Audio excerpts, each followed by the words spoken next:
Hey guys, Dan here with Tim with a special edition of Dan Does Disney. Hello, Tim. Hello, everybody.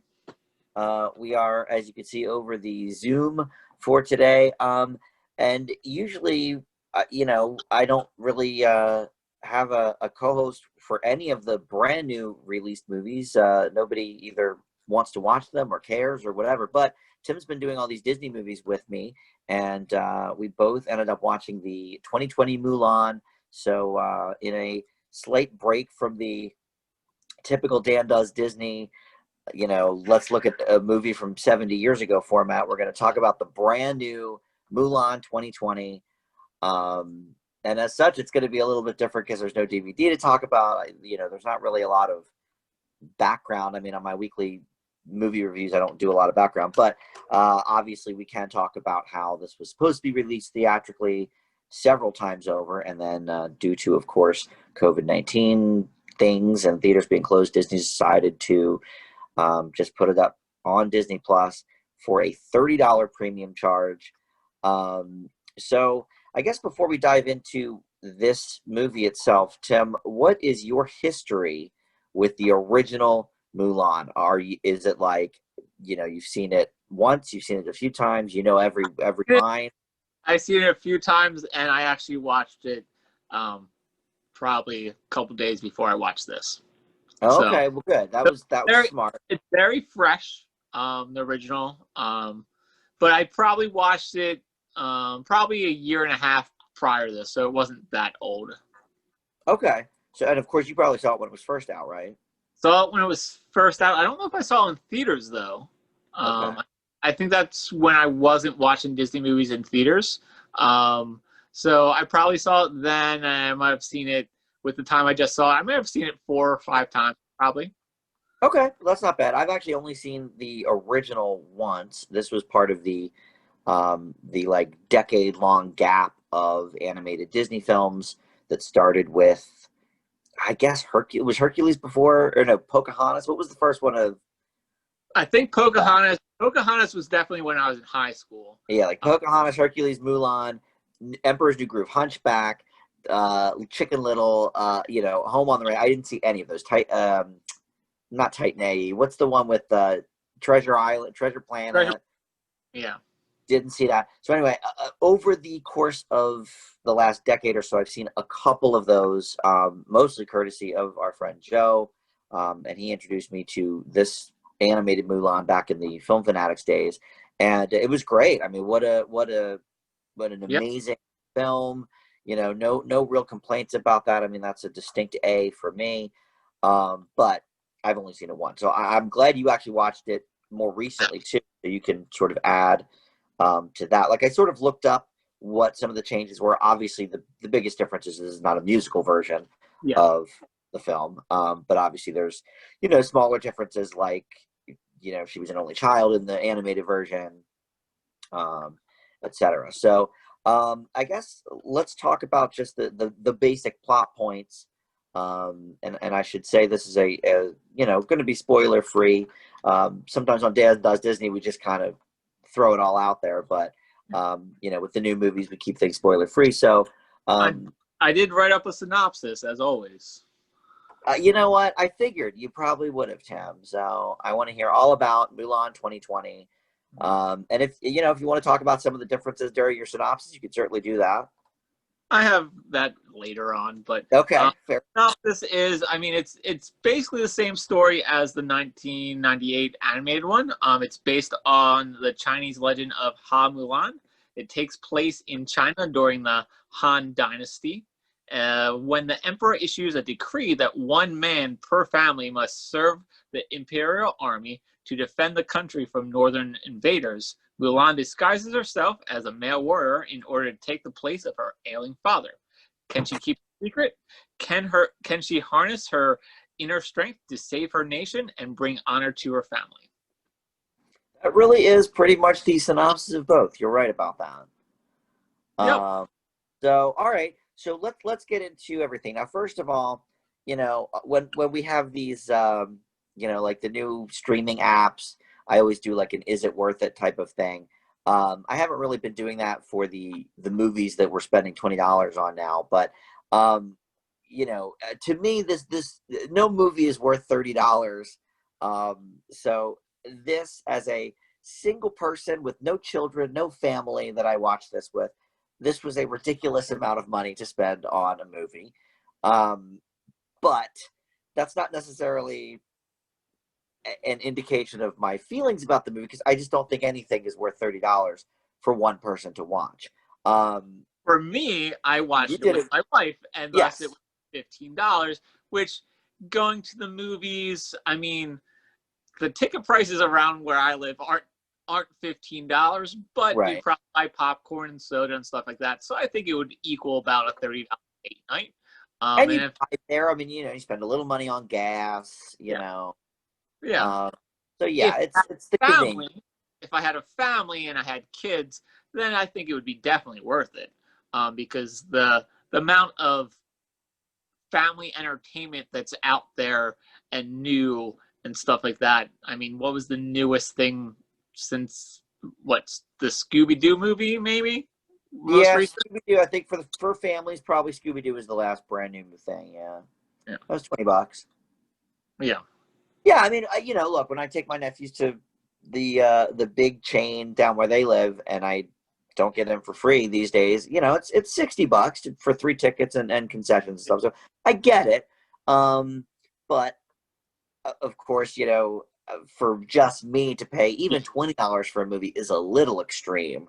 yeah. Um, but $30 when I'm already paying for the Disney Plus, is a little much. Also, it should be pointed out, people can see this in December for free. Yeah. So, it's just the first 3 months you have to pay for it. So if you feel like waiting till December, that's certainly an option. Um, I do yes, think that they have a cutoff, though. I think that if you decided to watch it in November and you didn't get the premium access, you're out of luck and you have to wait till December. I think it's only. oh, is that right? So it's a I think so. I think that's a limited part of time. yeah. I think you have until like November or something like that, and then you don't have the opportunity. So if you were like hoping like maybe I'll watch it around Thanksgiving and you didn't already buy it or something like that, then you're out of luck. That's very interesting. Okay, I thought it was sort of like, up to the certain day they picked or whatever, and then all of a sudden it's free. But I guess that makes sense, because I'd certainly be pissed if I waited till like December 10th and then December 11th it's free. Yeah. But okay, that's very interesting to note. And we are one of the only countries that is not getting any sort of theatrical release of this film. A lot of other countries have theaters that are open. The movie will open in China next week, so I think that's a little bit unfortunate, because this is certainly a film that sort of demands to be seen on a huge screen. Yeah. And I had this issue when I reviewed the Tom Hanks movie Greyhound as well on Apple TV Plus. It just is a movie that begs to be seen on a huge screen. And you've been to my house, Tim. I don't have that big of a TV, so Yeah. watch something on one of these streamers is not a very theatrical experience in the least. And I think this would have benefited from something like that. So that is unfortunate. But all right, so I guess let's talk about the movie as a whole. I mean, I think we can all agree the Disney remakes are very hit or miss. Yeah. Uh, So there are some differences. So it's not a Lion King shot for shot remake. yes, They took out the music, so it's not even a Beauty and the Beast or Aladdin. I felt like Beauty and the Beast one was pretty close to the original. They added some more background story into Belle's character. I think they added like maybe one song. there's Uh, I believe 2 new songs. Certainly the one where we learn about like her mother. yeah, But I think there was one other new one too. But and yes, that one. and then Aladdin. There's one new song with Jasmine, which everybody didn't really like. Horrible song. I recently watched it the other day. I thought it was okay, but it's nowhere near as good as the original songs. Right. And then you have Will Smith doing a completely different genie character than Robin Williams. So they're both of those are kind of different than the original. I feel like Beauty and the Beast is a little bit closer to the original than Aladdin is, but both of them were. I think this is more in the vein of I would say know, maybe like a probably. Jungle Book. Well, no, I think Jungle Book. Jungle Book is pretty close to the original as well, but I just haven't seen Jungle Book in a while. I would say this is not near Dumbo, because Dumbo was a complete reimagining of it, I feel like. Or maybe it's kind of close to Dumbo. Yeah, I think Dumbo's not a bad example because Dumbo, the basic story is pretty much the same. There's a few tweaks here and there certainly, but it is. I don't know. I think reinterpretation, yeah, like you said, reimagining. I think that's probably right, you know. And this is very close to the original, but I think a lot of the things people remember the most about the original are absent from this. The songs and the sidekicks. Yeah. So I think that certainly makes it different enough, yeah. which I like. I thought the gal that played Mulan was great. Lou. Yeah, I'm not sure how to pronounce her first name. Yifi Liu, maybe. I think it's actually the way. I think it's Liu Yifi, maybe. Oh, okay, maybe. But I could be wrong. Yeah, she That's stars. not how Wikipedia has it, but all right. I both ways, so I don't know. Okay. Well, either way, she's. I think it's interesting they chose not to make this a musical because she's apparently a big singer. Yeah. You know, in Asian countries, but yeah, she plays Fa Mulan here, and I think she is just great in the role. She really, you know, especially for an unknown person, certainly to American audiences, she makes this role her own. It's certainly different from you know, the Ming Na-Wen vocal performance from the first go around of Mulan. She did 90% of her own stunts, sword fighting, horseback riding, martial arts. So I thought she was an excellent live action Mulan. Jet Li, I thought he was okay as the Emperor. Yeah, you know, it's funny. I didn't know that was him. I'm not. I recognize him. Yeah, he's unrecognizable in the role, and I don't watch Jet Li movies. Was he in one of the Expendables? I think maybe that's the only thing I've seen him in. Probably. But you know, I don't watch a lot of those sort of action martial arts type movies, so I wouldn't have known him anyway. But yeah, until the credits rolled, I was like, oh my god, that was Jet Li. Yeah, and he did okay. Yeah. Her father is played by Tai Ma. And I recognize, I don't know where I recognize him from, but I recognize him from a lot of movies. I feel like I've seen him. Great. Before. Yeah.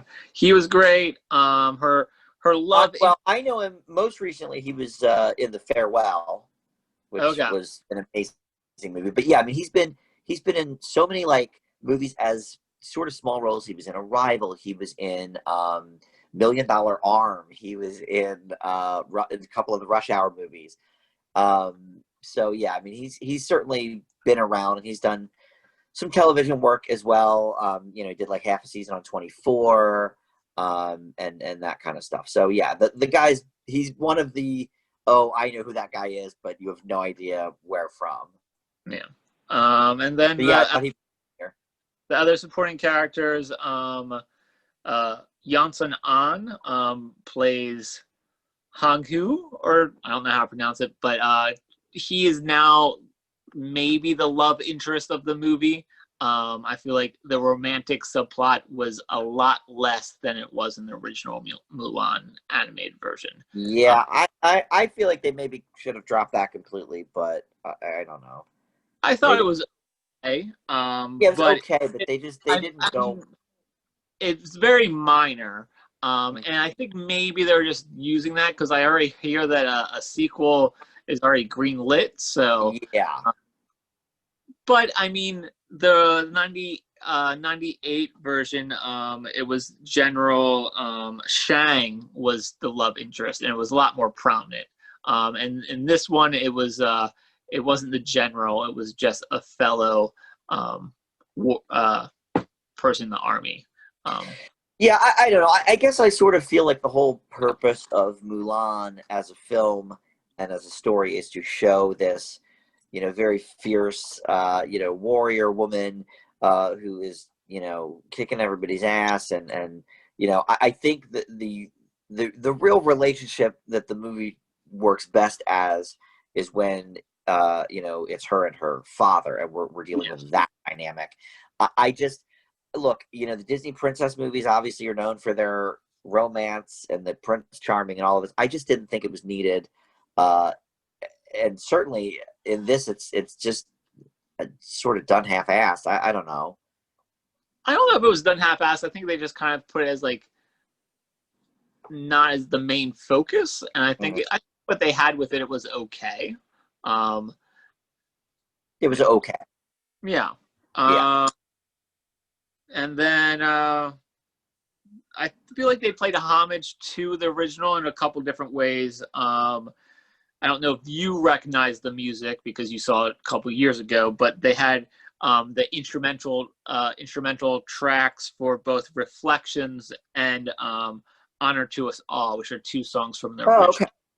I didn't pick up on that. I did really enjoy the Christina Aguilera update of Reflection at the end credits. I thought that was really well done.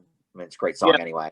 Reflections, the instrumental like music was a couple times, and then Honor to Us All was kind of playing when she was putting on makeup in the beginning, which is a song that they sing when they're putting on makeup in the beginning. Right. And that is one of the better songs, I think, if I remember correctly. I feel like I didn't really remember that song until I rewatched it. The ones that I heard were I'll Make a Man Out of You and that's the classic. And A Girl Worth Fighting For, which were both sung by the in like halfway through the original animated movie. They did use some of the lyrics they spoke them in this movie. Oh, that's cool. And then there is a character named Cricket, in honor of the Lucky Cricket from the first one. Which it's a nice nod. It's a nice nod. But I think the one thing that a lot of people are really upset about is that there is no Mushu. Yeah, Mushu is one of the I think things people remember most about that original film. Yeah, because Eddie Murphy is hilarious. He's hilarious in it. It was the sidekick before he was even Donkey, in Shrek.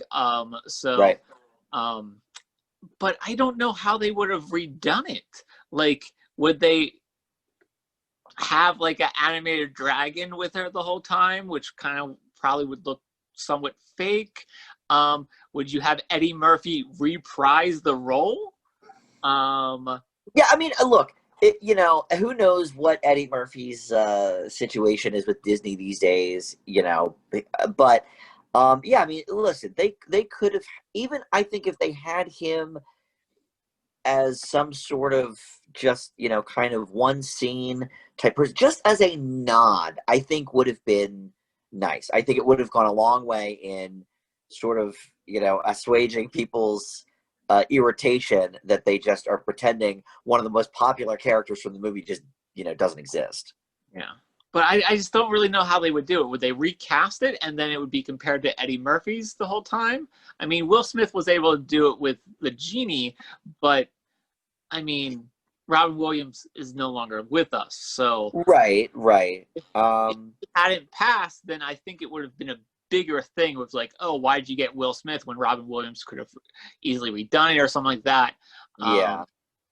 But Eddie Murphy's still around, so I think it would just, people would be like, why didn't you just get Eddie Murphy? But then would he be doing the same lines? And then like, no, this is a whole different interpretation of the story. I agree it wouldn't work out if they brought that character in and did all the same shtick. I agree. But I think at some point they could have done some sort of nod to it, referencing it or something. And obviously we have the shape-shifting witch in this movie, so it's like not everything is reality in this movie. So they could have done something, So along those that is lines. one of the other changes. They introduced magic, and they have a shape shifting witch that is turns into the hawk, which is from the first one, and Mm. that's played by Gong Li. Gong Li. And I don't even know how to pronounce her character's name. It has a lot of N's and A's and X's. Yeah, And Yang or something. I don't they know. And then another one of the changes they had was they changed the invaders from the Huns from the first one to uh, the Rorin, which was to make it more historically accurate because they would have been around during the Han Dynasty, where I guess the Huns weren't. Yeah, I mean, I like that. They're trying to make this a little bit more, realistic or whatever. They changed the villains, the main villain's name as well, from what was it? Shang Yu to Bori Khan. So that was Yeah. one. And then they also changed the name that Mulan goes under. In the original, it's Ping, and this one is Hajun. Yeah, I don't know why they did that. That just seemed Why they did that one, but that seemed odd, but yeah. All right, so all right, but what else about the movie here? Let's okay. if the original one didn't exist, okay, fine. I But thought it was shot beautifully. yeah, I think, and this is why it needs to be seen at the big screen. Sadly, the cinematography is phenomenal in this movie. It's maybe the best thing about the movie is The theme is great. The costumes are great. The fight choreography is great. Mm-hmm. Yeah. So Yeah, I agree, and I think that if this gets nominated for Oscars in April, for even if it's for cinematography, I really think Disney should release it for a week or something in theaters so people can really see what they've missed on their little TV screens. Because I would imagine, like, can you imagine seeing this in like an IMAX or something? I mean, it'd be gorgeous. yeah. But I would say that and the acting were really great. The story changes, I didn't really mind them that much. They definitely reimagined a lot, especially the third act is very different from the original, I feel like. And then, but I still think it all works. Okay, so here's kind of what I think about it. Tell me how you feel about this. First of all, this is the first like PG-13 of the remakes, which to me is fine. I don't mind a PG. Obviously there's a lot of action, violent type scenes in this movie, but I everything felt too polished to me. Um, from everything, from the direction to I mean, the cinematography is gorgeous, but it was so gorgeous. It just all seems so slick. Right down to the details of some of the fight choreography. Everything seems so just overproduced, like they were making another freaking Avengers movie or something like that. And to me, it took away from my enjoyment of it a little bit. Yeah, I mean, I didn't enjoy this as much as the animated movie, but I did enjoy it. But do you think it was too slick, too overproduced, too polished? I don't know. I mean, I imagine I think some scenes were a little too polished. I felt like um, anything with the Phoenix was a little too polished. yeah. That was probably one of my dislikes. That was that they kind of replaced Mushu with a Phoenix. that didn't have any lines or anything like that. It was just kind of like a weird animal. Yeah, I didn't really care for that, but I mean, it looked Uh, great. I mean, You it know, looked beautiful, but looked very slick. And, it looked a little too polished. I would say yeah, those were the scenes that looked a little bit too polished. Was those scenes with that? I felt anything else I didn't think was that polished. I can't really think of any other I scenes that out. it just kept like occurring to me every time I would see something that was just too perfect or too, you could tell they spent a ton of money on the CGI or whatever, like the transformation. Like I just thought to myself, okay, well, this is obviously why Disney Plus has to do $30 to watch this, because they've spent, I don't know what the budget was. I would say at least 200 million. Let me see if I can 200. Okay, 200 million. So, I mean, that adds up. Because I just did, all the smaller Disney Plus movies the other week, the Ivan movie and Yeah. Magic Camp. These were all supposed to go to theaters too. But it's like, okay, that makes sense. They're giving away Magic Camp for free on Disney Plus. That's basically a Disney Channel movie anyway. But it just seemed like, I get it. Disney owns everything anyway. So they do Star Wars and they do Avengers and they do, all of these big budget things. But this just, I don't know. I think about like how Warner Brothers did the Harry Potter movies, for example. A little bit of similar tones or whatever, but there was just a darkness to the Harry Potter, scenes and the lighting and this looks so beautiful and perfect and pristine. It just was so Disney-fied. And I'm not a big Star Wars fan, so I don't know if the same could be applied to those new Star Wars movies. They do seem rather polished to me, but I don't know. Yeah, Um, I thought the first, like the main battle and like halfway through it, I didn't think that. I thought that was kind of dark. And then they had one scene where like they find like the remains of a previous battle. I thought that was pretty dark too. that was dark. But I do think that um, it was very bright for most of the movie. Yeah.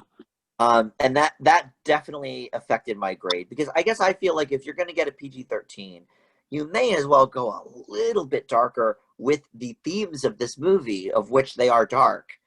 And I just didn't get enough of that in this movie. Yeah. But of course, I always lead the charge of the why are all the animated movies from the 90s from Disney getting G ratings when there's all the killings, and that stuff's very dark too. So in the animated world, they get away with it so simply, and that's what killed me about the Lion King remake too. It's literally the same exact movie, but just CGI instead of animated, and so now it's a PG all of a sudden. Well, I don't you know know. Yeah. yeah, very odd. But Uh, all right, so what Now, else there you was thinking? one other nod from the original. You did mention Na-Wen played the Yeah. original Mulan. He has a small cameo in this movie, and I thought that was nice. Yeah, I didn't pick that out when I watched it, but yeah, I read Oh, I about how well, once I saw her and I was like, that's her. Because I I've mean, only really know her from, like, she did a couple of years on ER, which I didn't really watch. I've only really seen her like in interviews and stuff. no, she was on. I didn't finish out the TV series Agents of Shield, but she was on Agents of Shield. Oh, And that's right. Yeah, I I didn't watch that. You're right. I I forgot she watched was. probably the first 4 seasons or 5 seasons of that, and then I kind of fell off. And then I think she was also in. I think she was in The Mandalorian. Oh, okay, I've only ever seen the first maybe 2 episodes of that. Like, she Yeah. did a sitcom in the '90s before she was on ER. It was one of those, like, let's put this between Friends and Seinfeld and see if it takes off, and it didn't. But so I sort of remember her from that, but that was 15 years ago or something. So Agents of Shield makes more sense because, right, that's obviously more current. Yeah, I forgot she was in that, um, but yeah, that was a nice nod. I'm glad they brought her back. But yeah, I don't know. I think there could have been some way to have Eddie Murphy have some sort of just small something, Yeah, or at I least just, enough character. yeah, Like when you think of the sidekick Disney characters, I feel like he is one of the top three. I mean, like he's up there with Olaf. I feel like sometimes. Yeah, I mean, he Olaf obviously got he a is spin-off really good. here, but But I think they were just taking a different direction, and they just didn't know how to make it fit. And like they already took out all the music. I think they just wanted a different movie. yeah, and they certainly got. There are some funny scenes in it. I did laugh a few times, but there isn't a lot of comedy in this movie. No, there's not a lot of mirth in this version of Mulan, which I think makes sense because of the subject matter. You know, it's Yeah. Joe and I kind of joke about this in Hunchback of Notre Dame, like they're so dark and the themes are dark and the messages are dark, and then all of a sudden you have these little cutes, Jason Alexander's in the Yeah. one and Eddie Murphy's in the other, and they're singing, and it does seem a little bit odd when looked at it in that perspective. So I didn't mind necessarily that they did the different take on it. It just might have been nice for the fans of the original for some sort of nod to that character. But all right, well, before we give our grades, was there anything else that you had thought about the movie that you wanted to mention?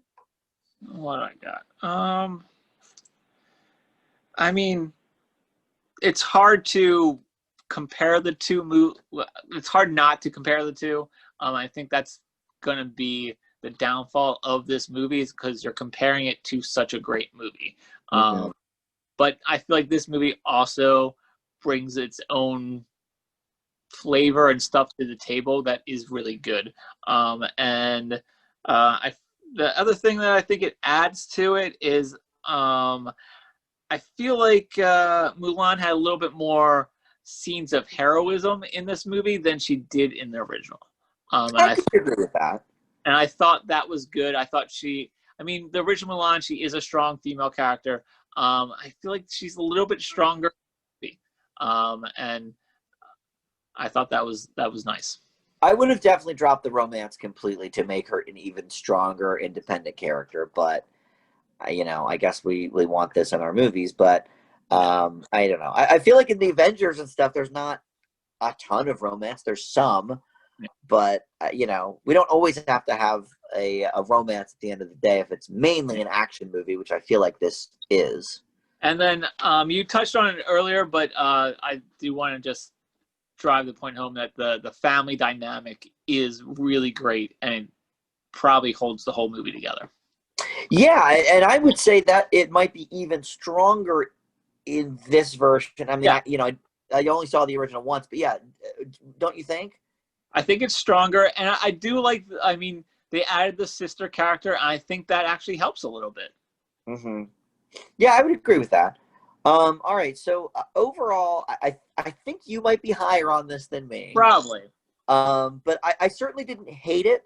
I think my grade might be slightly higher if I was able to see it on an enormous screen the way it was meant to be seen. Because I think I would have just been in awe with the scenery and all of that. But I leave this version of Mulan with a B. How about for you? I leave it with a B+. Okay, I kind of thought that's where we were. I do think if I saw it in theaters, it would probably be a B+. So I don't know. I would love to. I'll plunk down the $12 or $13 again to see it in the theater if they do re-release it, around Oscar time or something. Because I think this movie should get some sort of cinematography nomination. Yeah, and like you said, maybe costumes as well. And then you never know. Maybe go in theaters, and maybe you'll get it at your theater, and then you don't have to pay for it. That's true. That would be very cool as well. I would approve of that. All right, so our next Dan Does Disney, we've already recorded. And I think I'll probably still put it up this week because this doesn't really count as a Dan Does Disney. And that's for the Living Desert. So that'll be probably this week, which means hopefully we can get to Rob Roy, the Rogue Highlander or something? The Highland Rogue. The Highland Rogue. I reversed it. Rob Roy, the Highland Rogue is our next live action one. And so we'll try to get that up next week. And then, boy, so many things on the channel. You and I are doing the Dan Does Disney. I've watched that American Pickle movie with Seth Rogen like 2 weeks ago, and I'm waiting to see other movies on demand or whatever to kind of piece together a movie review for that. Um, but yeah, I guess we'll see Tim again very soon with The Living Desert. Yep. Um, and yeah, that'll do it. So thanks everybody for watching. Thank you, Tim, for joining. You're And welcome. we'll see you next time.